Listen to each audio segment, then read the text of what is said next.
It's your boy Tommy D coming at you from the top of my house. I'm in the attic, cut through the static. The whole thing, you'll hear that later on. That's the song. Every single week here on Philanthropy and Focus, I bring on another leader of a nonprofit organization. We do a couple things here on the show, right? We have some fun, we have some laughs, that's for sure. We definitely have some serious talk at times, which I think we'll do a bit today. And I help these nonprofit leaders tell their story and amplify their message. And that's what it's all about. For me, nonprofits change our world each and every day. They make the ultimate impact that really, the government's not taking care of these things. Oftentimes it's business doesn't always take care of these things. So these issues need to be addressed by nonprofit organizations led by very special leaders. Led by leaders. That's good. You're never supposed to define a word with the word in it. I remember that from high school, but when you're an adult, you can sort of just do what you want to do, I guess. So look, the thing I know about nonprofits, especially leadership, is that whenever I say how great a leader is, they always say, well, that's really about my team. It's not about me, it's about my team. And I expect I'll hear the same thing from Tori Cohen today, who is my guest. Before I even do some background, before I continue to rant, Tori Cohen, Executive Director of Long Island Alzheimer's and Dementia. Good morning. What's going on? Good morning, and thanks for having me on today. I'm excited to be able to share about our programs and services with our center in Westbury. So just a good morning. I'm good, and a good morning to you. I'm excited. You know what? Look, every morning we get an opportunity to wake up and the sun is there is a good morning. That's what I believe. Listen, we're guaranteed nothing, gang. I've worked out a deal with the universe. I got 50 more years. Follow me on Instagram and I'll teach you how to make deals with the universe. TommyD.NYC. All right. So look, we do a couple things we talk about the organization, we talk about the leader of the organization, the impact that the organization is making. And then ultimately we get to that, what I call the crescendo of how do we help? How do we help the organization? How do you who are listening help the organization? How do you get involved? Or if you need the services of the organization, how do you get access to the organization? So we will talk about all of that today. Before we get started, a couple things I want to just point out to be mindful of.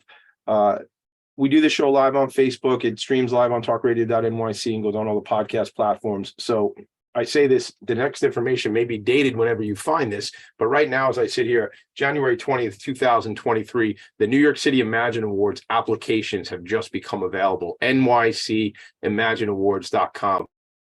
So if you're a nonprofit organization that serves people or animals for that matter, if you do any work in nonprofit in the 5 boroughs of New York City, you should go to nycimagineawards.com. And again, if you want more information about the Imagine Awards, whether it be Long Island, which the event comes up this spring, the 11th annual Long Island Imagine Awards, you can always catch up with me on the Instagram, as I say, TommyD.NYC, and my email, TommyD@philanthropyinfocus, PHOCUS.com. All right, all that stuff's out of the way.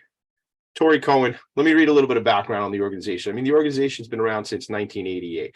Long Island Alzheimer's and Dementia Center. The name has changed. You'll share that with me. But since 1988, the organization's been around. And like many nonprofits I hang around with, and many nonprofits, even big nonprofits started out as like 4 families who had maybe a special needs child, and they each had a child with special needs, or they each had a child with some rare disease, and they formed a nonprofit. And then all of a sudden, it's a giant nonprofit. This particular organization started with 5 Long Island women in 1988, and they were affected. Their families were impacted by Alzheimer's. They either had a parent or a grandparent with the disease. And like oftentimes when you're a resourceful person, it's like, where the heck are the resources?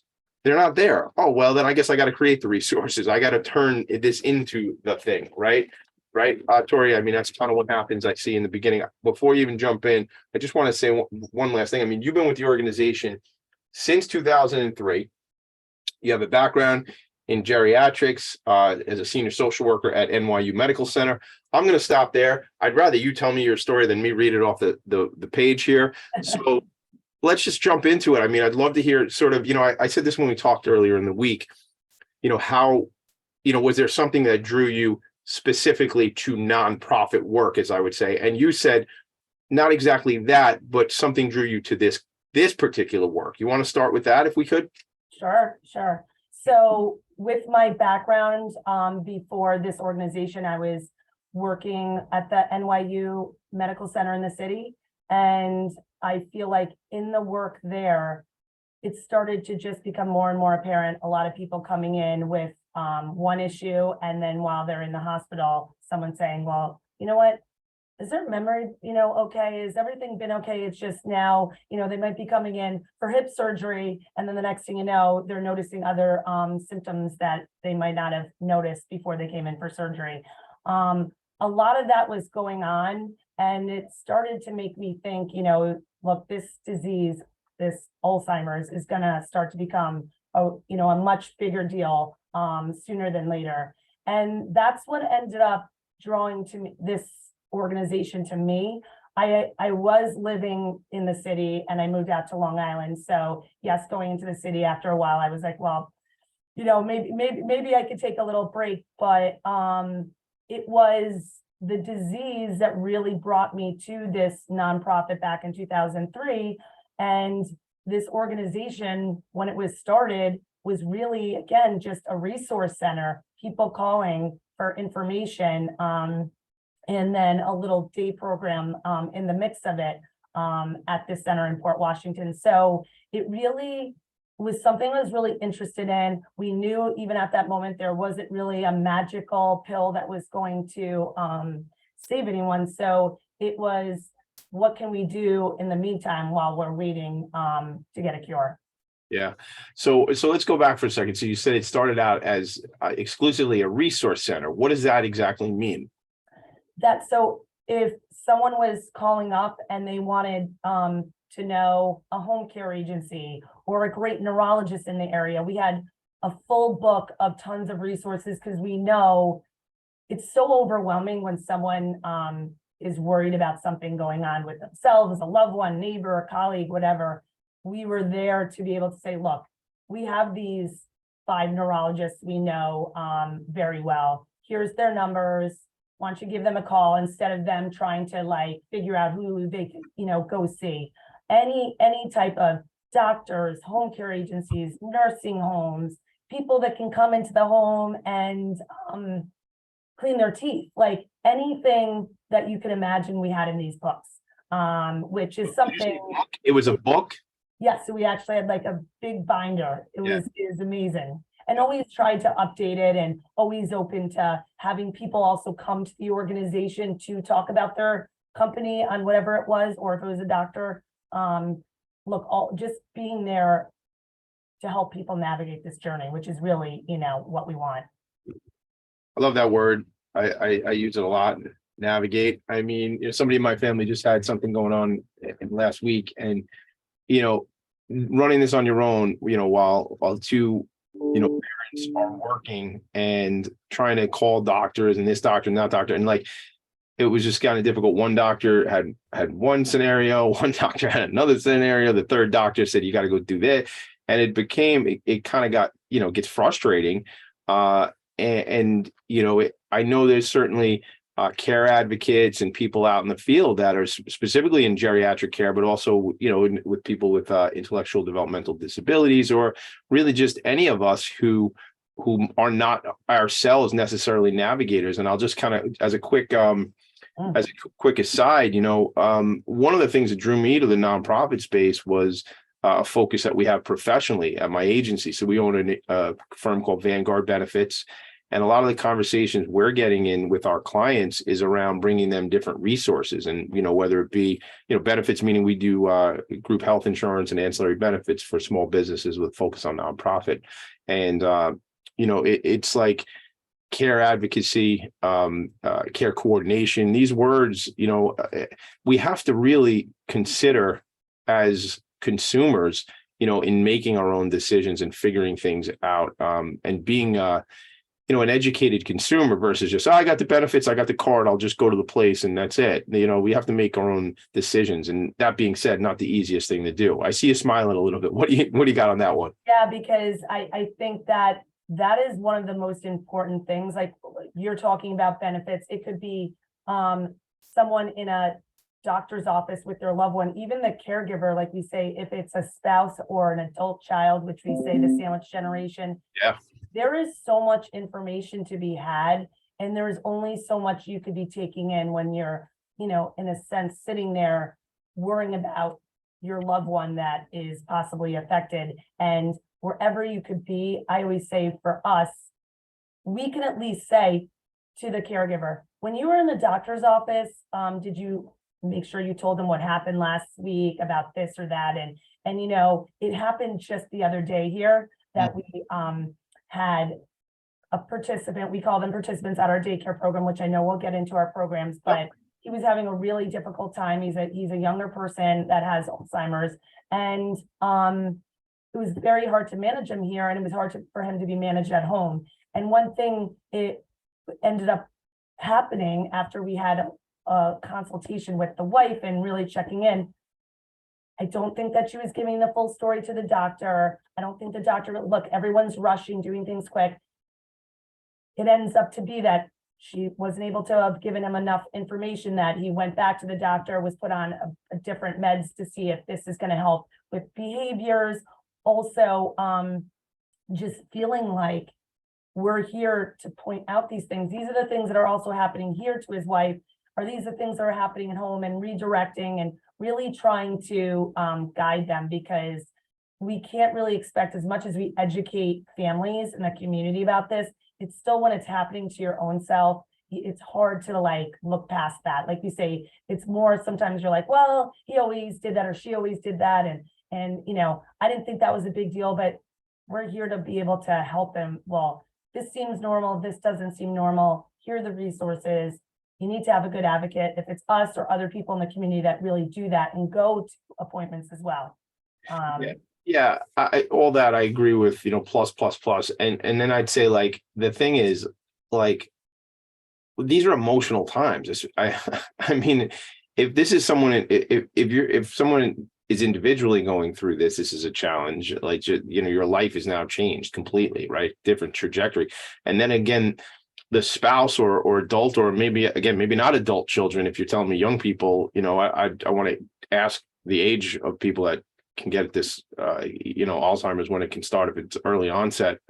But it's a lot for us to be asking of these caregivers if they're going through it. They're not separated from the situation, like, okay, well, now I'm a husband, but now let me put on my caregiver hat. No, that's still my wife or my husband, right? That's my spouse or my parent. I'm in this thing, right? What I guess I'm trying to say, it's difficult for me to step out and just be caregiver guy all of a sudden. You know what I mean? Yep.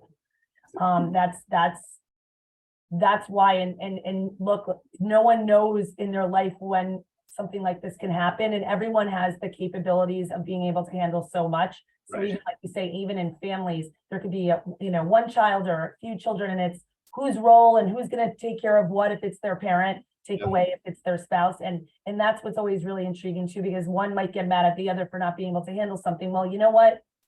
They may not be able to. They may be able to help with the financial stuff. They may be able to help with the doctor's appointments. They may be able to help with the hands-on care in the home. Everyone may need to take a certain role, or someone may just be able to take a step back, and that's not what their capabilities are.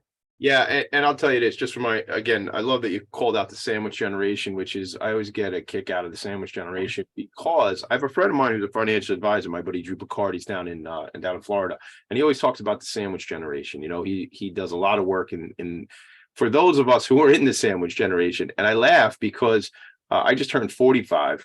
And I think Drew just turned, or will this year turn 65. And we're both in the sandwich generation. And the thing is, you don't get out of the sandwich generation until you're one of the pieces of bread. And you know what I'm saying? Like it's like, I mean, like if your parent, my mother was 21 when I was born. Okay. So if she lives till 90, what does that make me? 79 or something like that? And I'm like, I'm 79 and I'm a caregiver, but how many generations of caring for, you know what I'm saying? It's like, that's how long, with the longevity that we have, which is a blessing, but it's also a situation where, your 80-year-old child could take, maybe my math is off, but the point of the matter is, senior citizens are taking care of their senior parents, is what I'm getting at, so it's tell me about that. What do you think? Well, I do. I wanted to point out to you too, it's in the last, 10 years or so, we know that other diseases have had cures. So the fact is that people are living longer past what you think. And so it does set up a different dynamic of what we need to deal with. And like you say, it's like the two pieces of bread, but we're trying to manage ourselves, we're trying to manage our individual families, and then we're trying to manage, if it's then our parents. And that's why we need to have resources in place, because how can you, if you're working, go to a job, be able to go do your job and then not be focused on what could be possibly going on at home and with this disease. So 100%. So we are going to take a quick break, and I'm with you on all that. The only thing I'll point out real quick before we go to break is we're going to talk about all programs and things when we come back.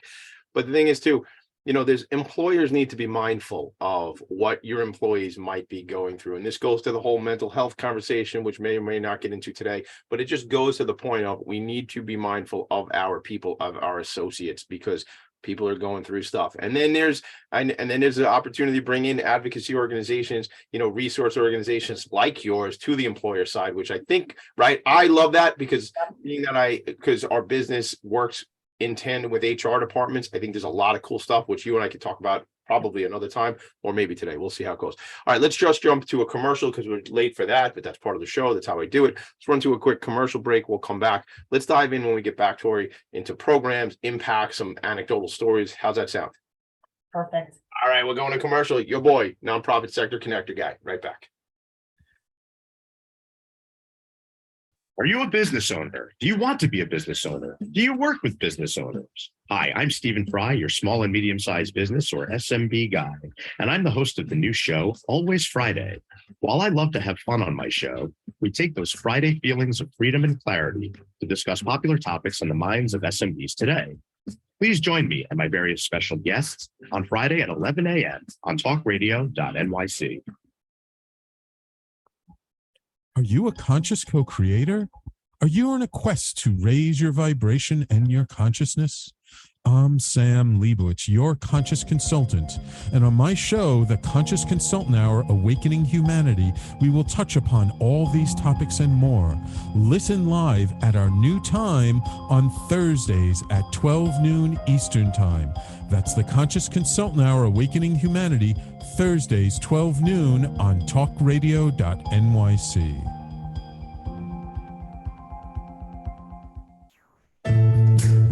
Are you on edge? Hey, we live in challenging, edgy times, so let's lean in.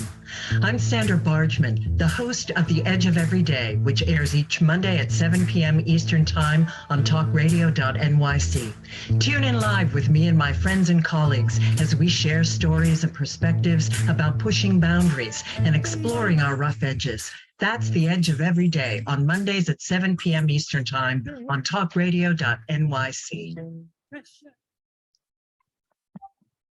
You're listening to Talk Radio NYC. Uplift, educate, empower.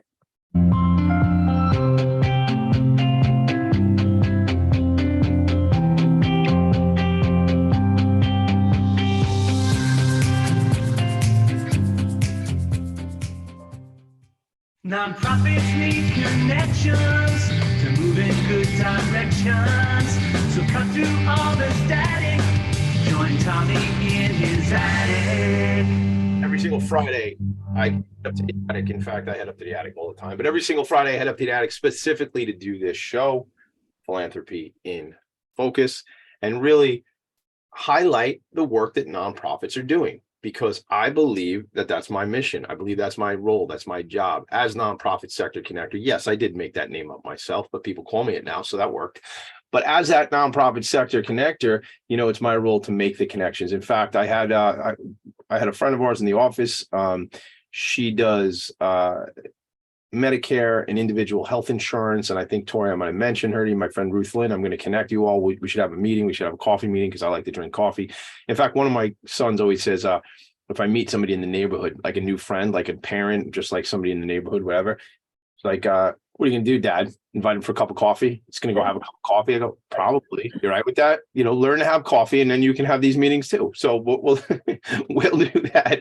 Actually, that particular son tries to drink my iced coffee as I think about it. So look, it's about the power of the connections, as I'm saying. So that is my mission. So we're going to get Ruth Lynn connected with Tori, because I think there might be some things she could do to help out the organization. The organization is called Long Island Alzheimer's and Dementia Center. And Tori is always on the front lines.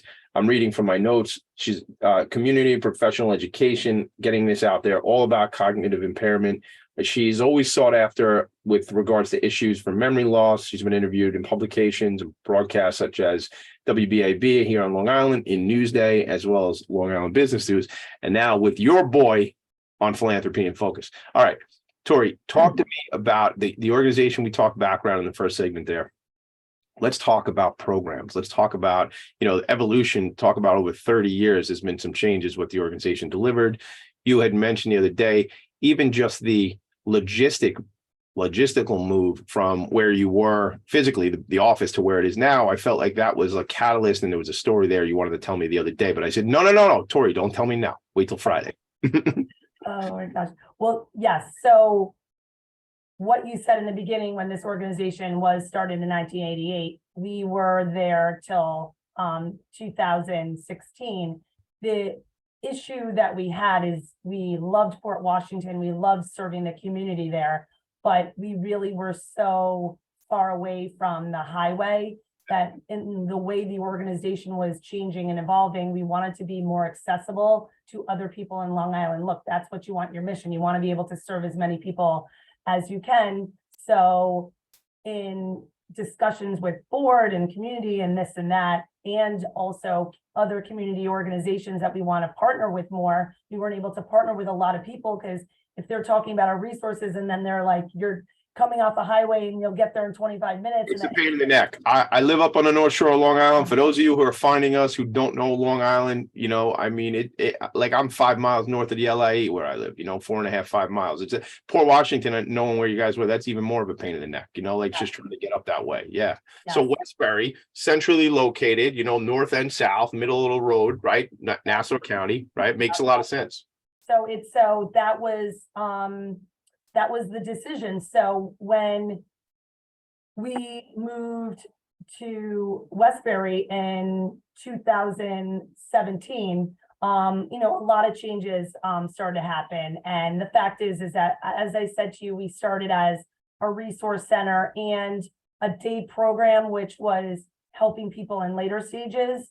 I kind of want to just sort of give you the evolution of what happened with our organization and where we are today, because the organization was called the Long Island Alzheimer's Foundation, and that's how it was started with the 5 women.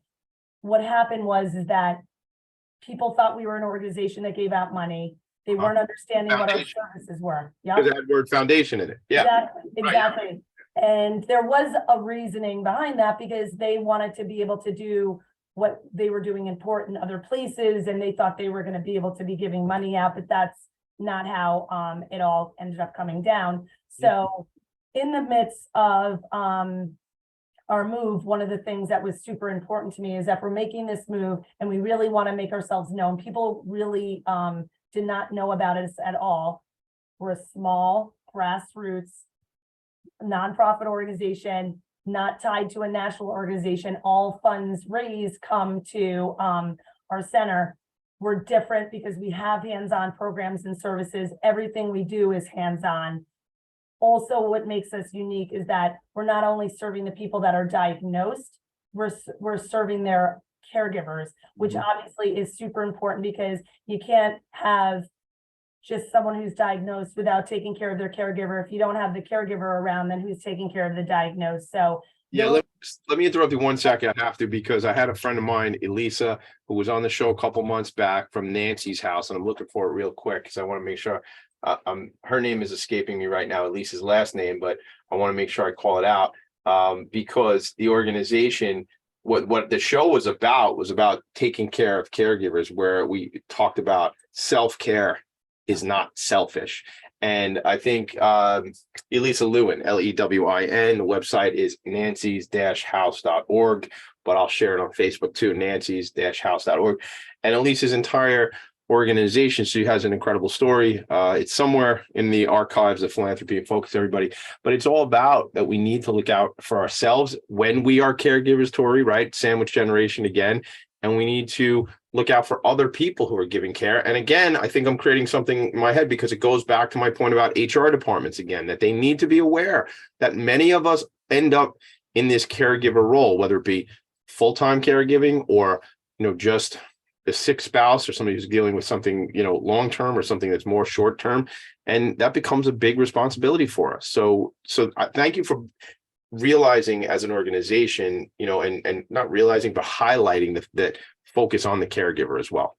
Yeah, and that's something like, look, that we had wanted to do, and we were open to doing. We sent like you say, organizations, other businesses need to know if they have some really good employees too, that they're really wanting to take care of, and yet they're not understanding the dynamics if this person starts to call out or they're late, like to really understand what's going on with their employees. So that's something that we, in a sense, we would love to help with in the future. But so the fact is that, people in the end, when I said, making this organization what makes us unique, the other part of it too is once that first phone call is made to our center, we want to be able to be with that person, family, whoever it is, through the entire journey. It might be from the early stages to the later stages. It might be that one call that they ask one question and they don't use any of our services. That's fine. They may call 15 times, but that's one thing that I want to highlight, that we're here for a lot of different reasons. And then as you call yourself the connector, I mean, yes, then if someone's needing other services with another organization, then we are gonna, make those referrals. So I think the biggest thing, even with this disease, is still that it's stigmatized and it's still hard to take that next step. And I feel like once people take that next step with us, they realize that we're like a family. And when they come into the center, which, I will talk about with our programs, I feel like there's a sense what people always say to me. I feel like it's very welcoming and warm, and we're like a family. Yeah. So let me just quickly, because we're going to go to a break, but I just want to call out some of this stuff. We weren't going to really make a big definition of the disease because I am not a doctor nor a scientist, but the overview, it says it's more than 3 million cases a year. Treatments can help manage Alzheimer's disease, but there is no known cure. Symptoms are memory loss, misplacing items, forgetting the names and places of objects, repeating themselves regularly. In fact, somebody in my family who's up in years, my father just not my father, but somebody in my father's family just is going through some of this, but she's in her 90s. Not to say that it's okay, that somebody in their 90s, but I don't know if that's an Alzheimer's thing or something else, but confusion, disorientation, a lot of things. And I'm just pulling this right off of the internet. This is, do you want to comment on that, Tori, before? I was going to say, I'll comment before break, because I think this is where someone could be left with. It's different to have all those symptoms you have. People in their 90s could have some memory issues, but it's the behavior that goes along with the disease. So the famous thing is, yes, you could forget where your car is in the parking lot. I've done it many, many times. Yeah. We're all crazy, busy, stressed out. But it's when you get to your car, and now we say you don't have keys. So if you don't know how to start the car, you're forgetting why you're even getting in the car, is that next step of that's the next level. Yeah. I mean, listen, somebody was laughing the other day because I don't know if I gave my keys to a valet or something like that, and he got a kick out of the fact that I have an Apple, one of these Apple things. I don't know what it's called, like a pod, like an AirPod, that's what it's called. I have that on my keys because it's not every day that I lose my keys, but often it's more than once a day in the same day that I lose my keys. So I got on my beep, beep that thing. Yes, thanks, Dylan. Give me the AirTag. Thank you. But I go beep, beep my keys, please, so I can find the. All right. We will be right back. This is Philanthropy and Focus. Tori Cohen from Long Island Alzheimer's and Dementia Centers on the show. When we come back, we promised you this. We're going to dive into programs. We're going to dive in what it's like at the center, what kind of staffers you have, what their roles are, things like that. This is Philanthropy and Focus. We'll be right back. Are you passionate about the conversation around racism, Hi, I'm Reverend Dr. TLC, host of the Dismantle Racism Show, which airs every Thursday at 11 a.m. Eastern on talkradio.nyc. Join me and my amazing guests as we discuss ways to uncover, dismantle, and eradicate racism. That's Thursdays at 11 o'clock a.m. on talkradio.nyc. In a post-COVID world, you may have many unanswered questions regarding your health. Are you looking to live a healthier lifestyle? Do you have a desire to learn more about mental health and enhance your quality of life? Or do you just want to participate in self-understanding and awareness? I'm Frank R. Harrison, host of Frank About Health, and each Thursday, I will tackle these questions and work to enlighten you. Tune in every Thursday at 5 p.m. on talkradio.nyc, and I will be frank about health to advocate for all of us.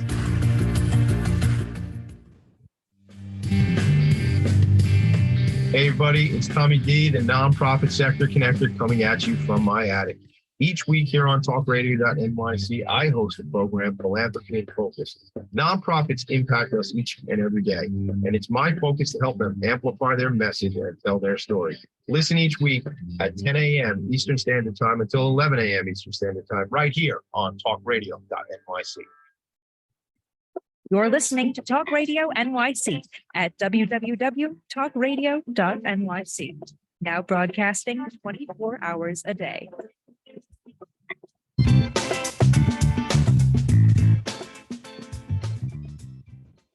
Nonprofits need connections to move in good directions. So cut through all the static. Join Tommy in his attic. We are back. Today's guest is Tori Cohen, and I'm Tommy D. All right, look, the organization called Long Island Alzheimer's and Dementia Center. So what goes on at the center, Tori Cohen? What does it feel like? How many employees are there? What are these employees doing? Tell me about that. So our center, we have around 28 employees. Half of them are part-time, and most of the employees that are working in the center are working in our day program. And I think you mentioned it at the way beginning of the show. If it wasn't for my staff, we would not be the center that we are. It's the care, the kindness, the patience that people have here, which makes it a comfortable space for the individual to come in and their family. And, you know, just before I jump into say these programs, it's one of my staff. The other day we have a bus, which I'll get into. We have buses that pick people up for our day program here. Yesterday, when it was pouring rain and I was coming into the center right after program began, one of the caregivers was dropping their loved one off, and I watched my bus driver for around 15 minutes go to the car where the person who had Alzheimer's was trying to get out. And if I could tell you, it's probably like a 20-minute process in the pouring rain. And the patience, the walking, you know, slow walking even into the door, you know, it's just something that you can't have, you just have to have people that are like that are your workers. Certain people have that makeup and certain people don't, which is why, you know, if certain people aren't able to stay, there's from like a lot of reasons at this organization, but it's so unreal, the care that people take and the kindness. And, you know, I made sure I said to this bus driver, I just need you to know, like, that was just so unbelievable. And he said, that's what we all need to do. That's what we do. Oh, my God. We got to pause right there. I don't know if you want to shout that person out by name, but whoever you are, is it Mr. Bus Driver or Mrs. Bus Driver? Mr. Bus Driver, his name is Tony Badalucco. Tony Badalucco, Tommy D, how you doing? Listen, but Tony, I got to give you a shout out because, you know, and to Tori's point, these are the folks that work in the nonprofit sector. These are selfless people. They're servant leaders. They're there. Unfortunately, in this industry, in this sector, people are not making what you can make in other jobs. I say that unfortunately, because my point of this is that needs to change. We can't change it this morning, but that needs to be changed. That's a different discussion. My point of it is people don't go into the nonprofit sector to get rich.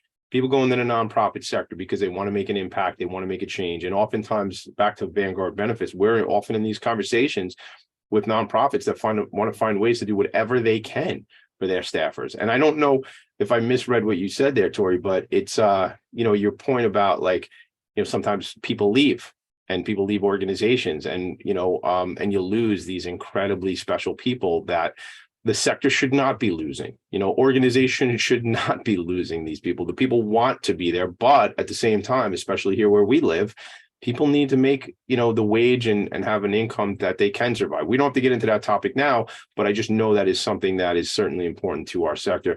Tony, thanks for going above and beyond and what you're doing, and all the other 27 people on the staff for doing that, Tori. Appreciate it. Yeah, so the day program that we have here is called a social model day program. It runs 6 days a week, which they come from 10 to 2. It includes art therapy, pet therapy, word games, trivia, art. Every day we have live entertainment. People get lunches every day of the week. They can choose from 2 different types of food. Obviously, it all depends on the person's if they have other medical issues and allergies and things like that. It's all looked at. You bring in the food? You bring it in, or it's you Yes, cook? we bring in food from a restaurant that's down the street that's vetted with the Nassau County Office of the Aging. So everything's sort of set up in a diet way of not a lot of salt and the right amount of calories. So people get a lunch every day, and we get live entertainment every day. But I just want to stress that we're saying people get live entertainment. This is where funding comes in. We get support for that. We can't afford as an organization to just have this type of entertainment, but we're trying to do what we can to make this as stimulating as it could be for people that come in with this diagnosis. So people love it. It's people, if they need more time after our program, if it's someone that's in the sandwich generation working, we can keep people after hours too. It just depends on what they need. We're small enough to be able to accommodate everybody and tailor things to their needs. How many participants do you get each week or each day? We're hitting around 25 to 30 each day just with our day program. Okay. And you have to have a certain amount of staff in each room with New York State guidelines and making sure that like you say, the ratios are all okay. Are they are those individuals do they pay what do they pay? Do they not pay? How does that work? How does the organization? Yes, well, we get funding from Nassau County, so there's individuals that don't pay. There are certain people that do pay. There's certain people that have private long-term care insurance that pays for their needs, and a few people that have some managed long-term care contracts. So it's just a variety. We try not to turn people away. That's why we're always trying to get grants and a lot of hardship funding, because we have 56,000 people in Long Island needing help. And, like I say, we know that this type of program is very beneficial. It doesn't cure the disease, but we certainly know socialization is a huge part and helps. So people are able to get to our program. We do have transportation. We have 2 buses, so people can be picked up by our bus drivers who are dementia trained and a staff member, and they can get on the bus and come and then get a ride home. So on the other side, when I say it's for the caregivers, just as much as the individuals getting what they can from our program, the caregivers getting that relief, that many hours, it's like a lifetime to them. 100%. It reminds me a lot of organizations that do work in the what we used to refer to, although sometimes the special needs community or the intellectual and developmental disabled community, because the parent or the caregiver in that time is often super overwhelmed because of the work they're doing, depending on the needs of the individual.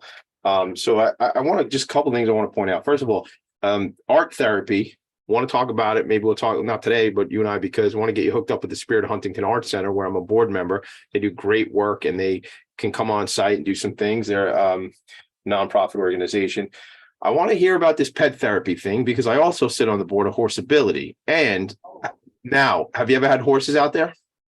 No, we had wanted to, and I just met I met the from Horseability or from one of the other. Yeah, I met her at a lunch, but it was very brief because she had to run out. No, we talked about this. Okay, so you were at the Nassau bar lunch. Yes. Right? So Linda Beagle Shulman was at. Katie McGill. Yes. Katie's my buddy. She's my friend. She's actually the first ever guest on Philanthropy and Phocus way back in January of 2021. January 8th, 2021 was when Katie McGowan came on the show. But I sit on the board there and they bring these minis out, these two little, and one of them showed up on Philanthropy and Focus one time. That's a whole nother thing. But I would love to get involved with bringing out the horses, bringing out the minis.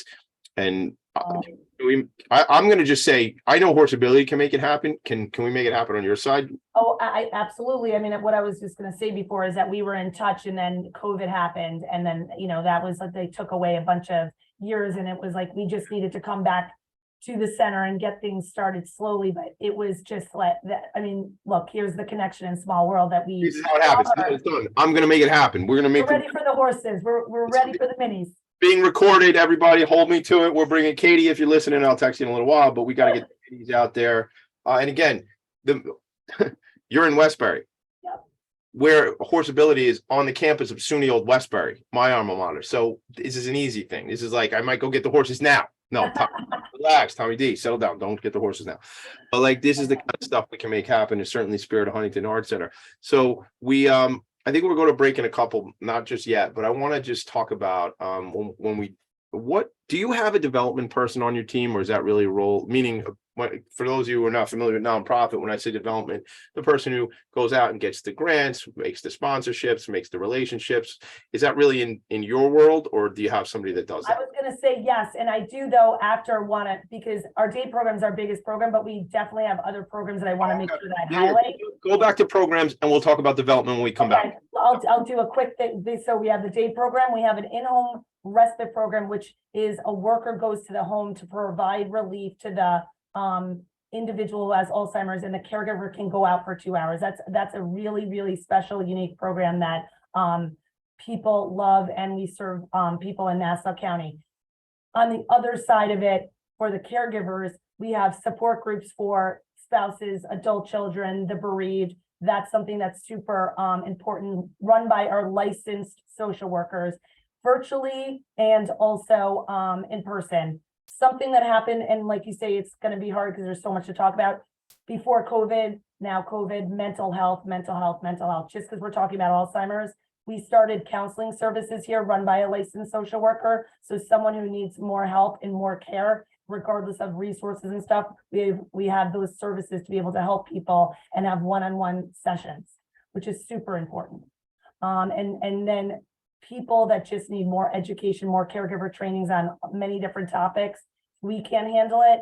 We have somebody else come in and talk about a certain subject on just about anything that a caregiver wants, which is why I like the idea that we're still small enough to be able to handle all these different things. So that's that whole part of serving both sides of the coin and really trying to make sure that we don't get burnt out by the caregiver. Yeah, I love that. I mean, gosh, we talked about caregivers a lot already, so I don't want to keep belaboring that point, but I think it's super important to just realize that we're all going to be a caregiver, or you're going to be cared for, one or the other, or both at the same time, like literally, like my friend, Elise Lewin, who founded that group, Nancy's House, she needed care and she was caring for her father-in-law while she was battling her own cancers and things like that. And it was just like, you have to, there's a lot, takes out a lot. It's a bit dangerous being a human being. You got a lot of stuff going on. So, all right, when we go to break, which we're going to do in a sec, I'll share the website. I'll kind of point out some of the programs. So for those of you who are watching on Facebook, you'll get to see it. But if you're not watching on Facebook and you're just listening to us, you can go to lidementia.org. That's the right website, right? lidementia.org. DEMENTIA.org, lidementia.org. All right, let's go to a quick break. Tori, when we come back, what we'll do is, I was asking you a little bit about development. Because I want that to roll into what do you need, events coming up, connections, all that. Sounds good? Perfect. All right, gang, we'll be right back. Philanthropy and Focus. Hey, everybody, it's Tommy D, the nonprofit sector connector, coming at you from my attic. Each week here on talkradio.nyc, I host a program, Philanthropy and Focus. Nonprofits impact us each and every day, and it's my focus to help them amplify their message and tell their story. Listen each week at 10 a.m. Eastern Standard Time until 11 a.m. Eastern Standard Time, right here on talkradio.nyc. In a post-COVID world, you may have many unanswered questions regarding your health. Are you looking to live a healthier lifestyle? Do you have a desire to learn more about mental health and enhance your quality of life? Or do you just want to participate in self-understanding and awareness? I'm Frank R. Harrison, host of Frank About Health, and each Thursday, I will tackle these questions and work to enlighten you. Tune in every Thursday at 5 p.m. on talkradio.nyc, and I will be frank about health to advocate for all of us. Are you a conscious co-creator? Are you on a quest to raise your vibration and your consciousness? I'm Sam Leibowitz, your conscious consultant, and on my show, The Conscious Consultant Hour, Awakening Humanity, we will touch upon all these topics and more. Listen live at our new time on Thursdays at 12 noon Eastern Time. That's The Conscious Consultant Hour, Awakening Humanity, Thursdays, 12 noon on talkradio.nyc.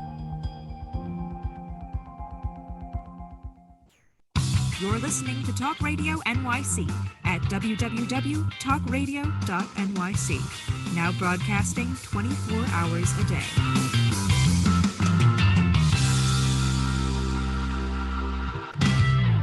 Nonprofits need connections to move in good directions. So cut through all the static. Join Tommy in his attic. Philanthropy and Phocus, and just like that, we're almost out of time. All right, so the website again is Long Island. Well, the organization is Long Island Alzheimer's and Dementia. The website is lidementia.org. I was sharing on Facebook just some of the programs. Sorry if you didn't get to see everything, but the breaks are real quick because we got to get back to business here. So check out the website yourself. Tons of programs, tons of resources. Really quick, Tori Cohen, before we get into some kind of upcoming events and connections, what how do they get in touch aside from the website, phone number? What are can you shout all the Facebook or Insta, whatever? Yeah, I mean, the website you had said, our phone number is 516-767-6856. And we're on Instagram and Facebook. Facebook is the Long Island Alzheimer's and Dementia Center. On Insta, I forget, LIAZ Dementia. The fact is, I think, Tommy, the way you were starting the last conversation before we went to break, when you were saying like who, what's going on, who's your development person, who's the organization has gone through so many different positions and things like that. I mean, look, as the executive director of the organization, that is a huge part of my job, talking, meeting people, networking, but really a lot of my staff are part of this whole puzzle, because they're out there, like I always say to them, they may be out there and it's not even a work day on the weekend being ambassadors for us, because everyone, you can meet 1 out of 6 people, they're definitely going to have someone that has the disease. So it's really like, again, a team effort. But even with our team, we still need so much help. We do really need a lot of help. And there's ways that people can help us. You were just asking about social media stuff. If you connect with us and you share our messages on social media, that's huge for us. People could see things and then call, volunteer opportunities with introductions to other people. There's a lot of third-party fundraisers. We have 3 major signature events each year. One coming up on May 5th, which is a Here's to Hope luncheon. We have on September 11th, a golf outing, and on November 14th, a casino event. All 3 big events, bringing in money to the organization so we can continue to be sustainable and do what we love doing. The other part is people can come in. The most important is to see the center. There are a lot of other opportunities to be able to help, if it's funding, support groups, or engagement events, parties. We love to have parties for the participants here. Other times volunteering at our events. Then one of the more major things, and I think you are focusing a little on that, is businesses. Really having some bigger businesses behind us and believing in our cause, for their employees. And if some of these businesses have grants that we can apply to bring in some other revenue to our organization. So it's a nonstop job. Yeah, no, I get it. And thank you for doing it all. And thank you for your team for doing it. I love how you say ambassadors, but I pulled up the website, the Here's to Hope luncheon, the golf classic, and the casino night. angle with businesses, I'm just going to pretend like this is just you and me having a cup of coffee for a second, and like we're just networking and there's not people listening and we're not recording this. Like, what about like lunch and learns where an employer who might have 50 or 75 employees or 12 employees, doesn't matter, where they can write a check to the organization and the organization can come in and say, here's what we do, here's the services we have. Because you say 1 in 6. So that says to me, if there's a dozen people in the room, that's 2 out of 12, right? That are affected. It's probably higher than that, right? Because I was just throwing that out, but it's true. It feels like it's everybody. right. So, because if it isn't one of my parents, maybe it's my in-law or my uncle or whatever, right? So, or my neighbor across the street who's like family, whatever, that kind of thing, So what about that? Have you done that? Or when should we start doing that, you and me? Tomorrow. Okay. That's something that really, and like you talk about strategies and strategic planning and things you want and just new initiatives, there it is. I think that's super important. It was at one time, just even thinking about it, it's like, well, I sent a lot of information to a particular hospital system because they wanted to give the resources to their employees. I never wanted to talk, but like that was just a start. So I could start lunch and learns with you tomorrow. That's important. Yeah, so it's funny. I was on a call. So one of the founding partners of my firm, Ed Probst, and I were on a call yesterday with another friend who's coming on this show in a couple of weeks, and Melinda Murray-Nyack from an organization called the Dom Heart 21 Foundation. Sudden cardiac arrest is what they're focused on. And tragically, her son Dominic passed at 17 years old on the basketball court at SUNY Farmingdale. Yeah. And we were talking about, certainly the Damar Hamlin situation on that Monday Night Football game that probably the whole world has seen by now. And sounds like that young man is making a great recovery. And that's super, something we're all grateful for. But we need to have these conversations about things that go on in the world. So Ed and I were in a meeting yesterday and talking about how, as an agency, Vanguard Benefits, we can really bring resources like Melinda's organization, like your organization, to our clients.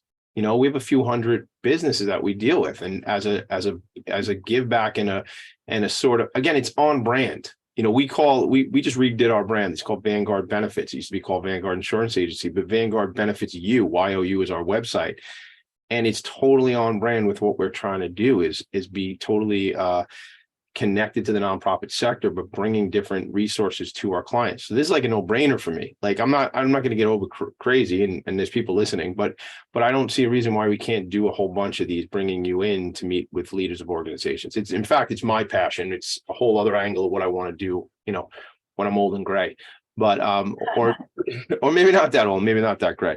But it's something that's right in our wheelhouse. So I'll stop there. Anything else that you want to say as far as connections might go? Are there specific businesses? I'm seeing your note in the chat. Yeah, we totally ran out of time, which is part of the show. It's how it works. Here's what my commitment is to my listeners. I promise you that every week, as long as I do this show, we will run out of time way before we'd run out of words, because I got plenty of words, and so do my guests usually. So I know. Anything you want to shout out? Are there like organizations like, hey, it'd be great if we could partner with fill in the blanks nonprofit, or even businesses? Or you mentioned felt like we kind of winking at each other. You mentioned a health system, and you didn't mention anybody by name, but like if there were some like relationships like on the island that we might want to hook up with, is there anybody like that? Not to hold you to it, but if maybe there's something there. Because I said health system because just you never know. You don't want one health system to get upset with the other. I think we are still somewhat and have our beginning connections with some of the major health systems, but it's always if someone else still knows someone higher. Like we always say, here's a whole other topic. Again, emergency room visits, worst thing for one of our participants.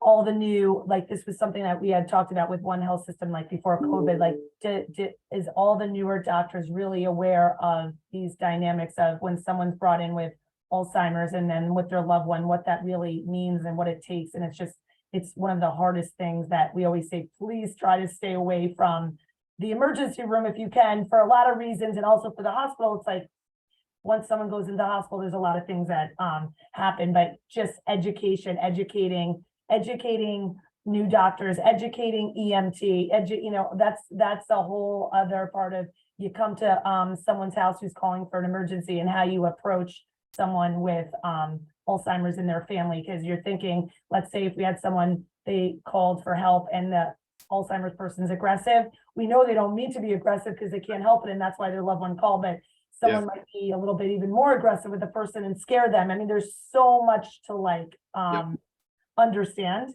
There's a lot for me, and that's why I'm very still passionate. All right, so we just got to make it happen. We just got to become better friends. And look, let's be honest. We probably meet at some point. But Greg Levine was the catalyst. Shout out to Greg Levine, my buddy over at Mercury LLC. Greg, without you making this connection, then this show probably doesn't happen. At least not today. It doesn't happen this fast. So I want you to meet my friend Amy Fleischer with Harmony Healthcare. Okay, Amy Fleischer is director of development out there, formerly with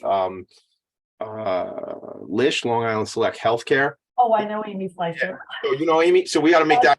So if she's the best, she's my buddy. I love you, Amy. I was gonna say something about Dave Grohl. She's a big Dave Grohl fan, big Foo Fighters fan. I'm not gonna embarrass you, Amy.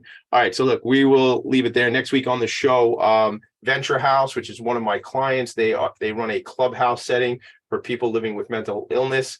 I'm reading off their website. We're a community of mutual support that provides members with opportunities to gain skills, confidence, respect as coworkers, neighbors, friends, and citizens. I happen to be on their Staten Island campus a couple of weeks back. So excited to have Juliet Douglas, the executive director, on the show next week. Tori Cohen, this has been an absolute pleasure. Honestly, you're right. We have a lot more to talk about. We'll just have to do it like over several cups of coffee and bring it in the boardroom and make some things happen. I appreciate you. Anything last words, because we're late. So anything else you want to say? No, I just want to thank you for having me on the show to be able to talk about our organization, which is super important, an important resource for people to know on Long Island. You know someone, you have somebody, please send them our way and we will take care of them. I can't wait to come for a visit, and I will bring Italian ices as soon as my dad's store in Huntington opens. Bring out the Italian ices for the folks. Please, and the minis. And the horses, I might bring them this afternoon. I'll text. Listen, everybody. Dylan, play the music. The show's over. We got to go. Philanthropy Focus.